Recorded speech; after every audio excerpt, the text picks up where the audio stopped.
one race, one shocking win, and a post-race comment from a teammate that turned a career moment into a controversy. That is exactly what went down at Naval Base Coronado. And if you think you already know the full story, you do not. Corey Heim won in just his 13th Cup Series start. Bubba Wallace finished second after one of the most remarkable comebacks in recent NASCAR memory. And then Wallace said something afterward that Heim heard loud and clear, something about managing expectations, about how hard the Cup Series is, about how rookies get spit out. Crew members got suspended. The point standings got completely reshuffled. And Shane Van Gisbergen is now fighting for his playoff life. This is the full story, and every detail matters. If you love NASCAR covered with no fluff and no filler, hit that like button right now and subscribe. Every single subscriber genuinely helps this channel grow, and this story deserves to be seen. Naval Base Coronado was unlike anything NASCAR had ever attempted. It was the first ever NASCAR race on an active United States military installation, a purpose-built 3.44-mile, 16-turn circuit carved through the streets and airfields of one of the most iconic military bases in the country. 50,000 fans packed the venue on race day alone. Across the entire weekend, 125,000 people showed up to witness history. The USS Carl Vinson, a 100,000-ton aircraft carrier, was visible from the racetrack itself. 67% of fans in attendance were experiencing their first ever NASCAR race. Merchandise sales on the first day were double what was expected. Ben Kennedy, NASCAR's chief operating officer and great-grandson of founder Bill France Sr., had spent 2 years planning this event, identifying the location using Google Earth, much like his great-grandfather had spotted Talladega from an airplane decades earlier. The energy was unlike anything the sport had seen in years. But before a single lap was run, there was already a moment that, looking back now, felt like a sign of what was coming. During pre-race driver introductions, a group of United States Navy service members walked on stage alongside Corey Heim. In a moment that felt completely unscripted, those sailors started tapping their wrists, mimicking Heim's trademark victory celebration before the race had even started. Nobody in the crowd thought much of it at the time.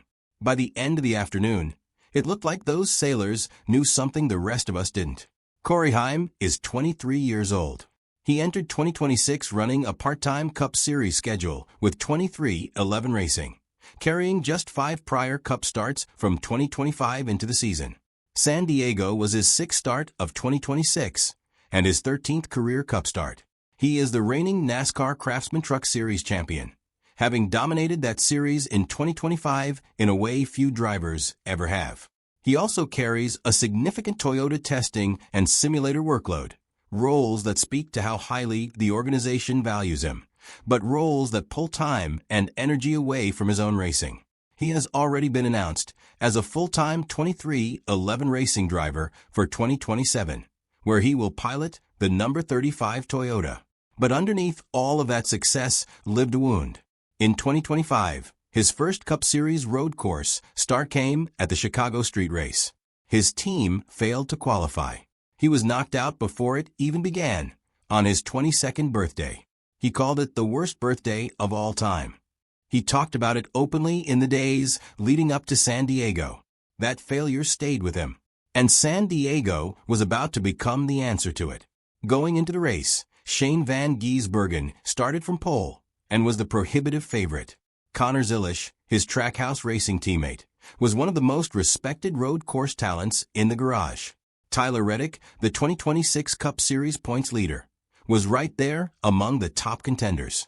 Corey Heim was an afterthought to most analysts.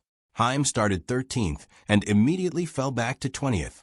His first 2 tire sets were scuffs from qualifying, the worst rubber available. Crew chief Booty Barker kept telling him through the radio that these were their worst sets, and that the car would be fine. Heim trusted the process and stayed composed. Ryan Blaney won Stage 1, leading a race-high 12 laps. Ryan Preece won Stage 2. Kyle Larson, Carson Hocevar, and Zilisch all led laps. Van Gisbergen looked completely untouchable.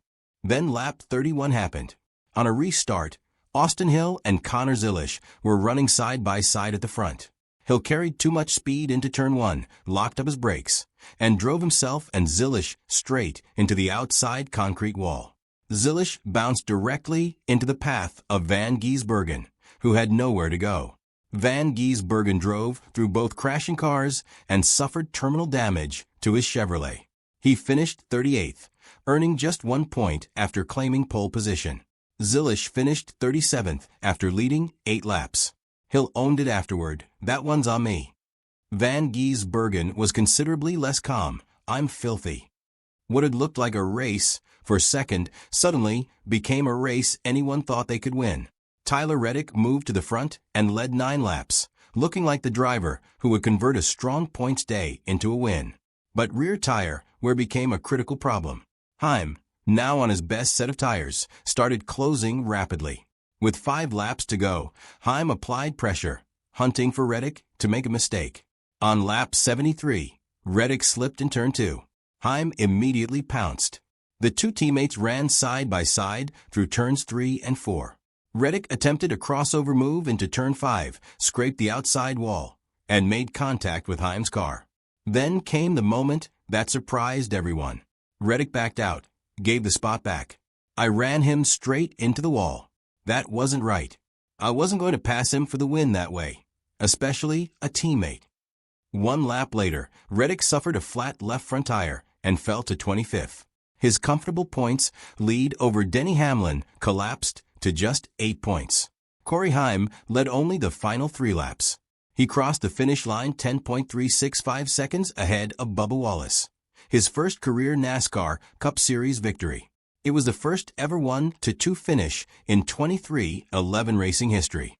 It was Toyota's 4th consecutive Cup Series win, the first time that had happened since 2017. The number 67 Toyota had never visited victory lane in the 78-year history of the Cup Series.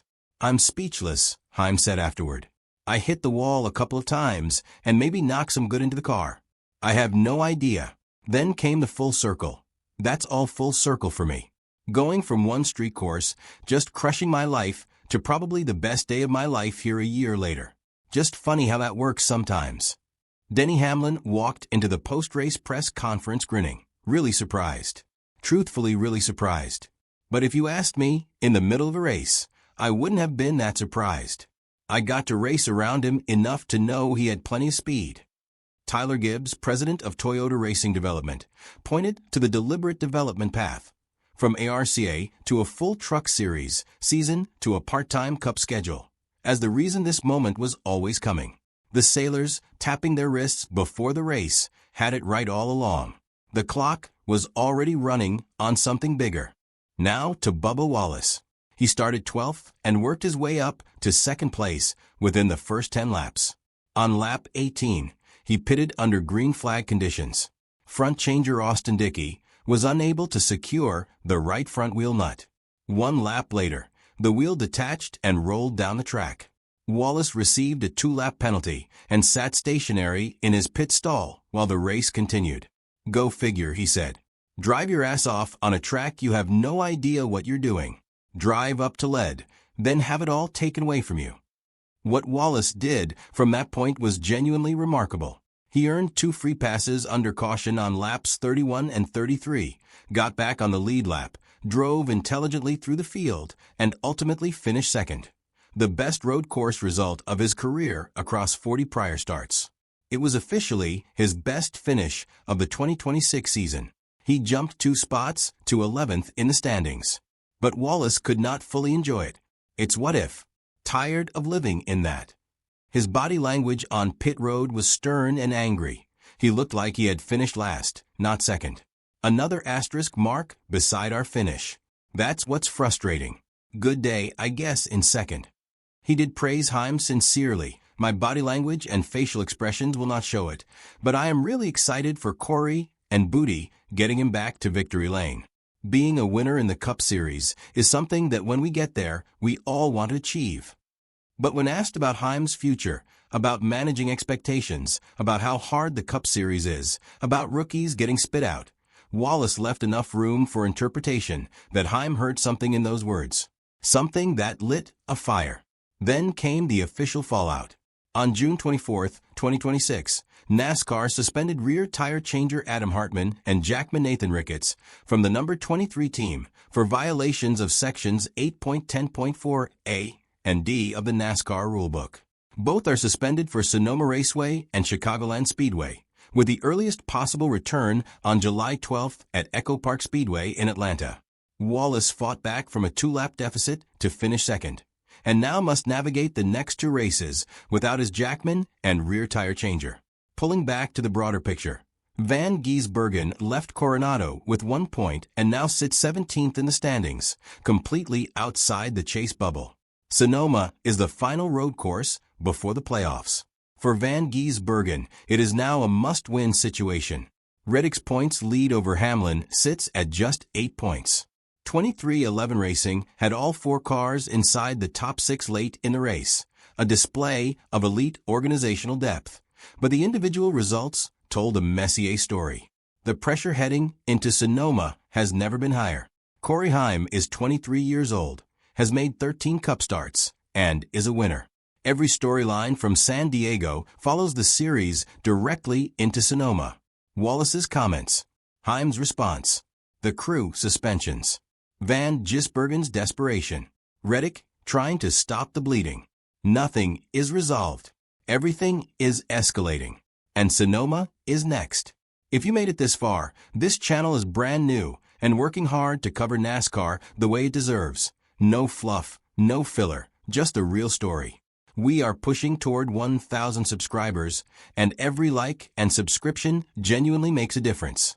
Hit that like button, subscribe, and help this channel reach every NASCAR fan who needs to see this content. Now the question is yours. Were Bubba Wallace's comments out of line, or simply the words of a frustrated competitor? Drop your answer in the comments below.